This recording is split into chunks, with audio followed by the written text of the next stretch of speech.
पाकिस्तान तहरीक इंसाफ के रहनुमा असद कैसर ने कहा है कि अली अमीन गंडापुर के साथ मुज़ाकरात के लिए राब्ता हुआ है। हम समझते हैं मुल्क में बिल्कुल इस्तेहकाम होना चाहिए।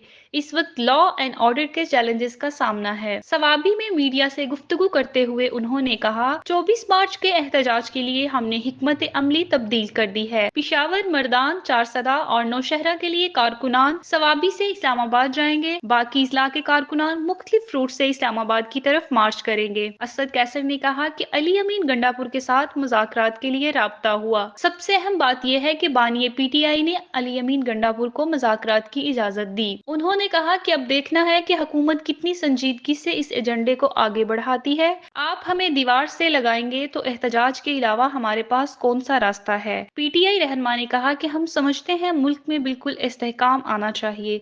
इस वक्त लॉ एंड ऑर्डर के चैलेंजेस का सामना है। असद कैसर ने कहा कि बुशरा बीबी गैर सियासी हैं। जो हुक्म और हदायत मिलती हैं वो सिर्फ और सिर्फ बानी पीटीआई से मिलती हैं।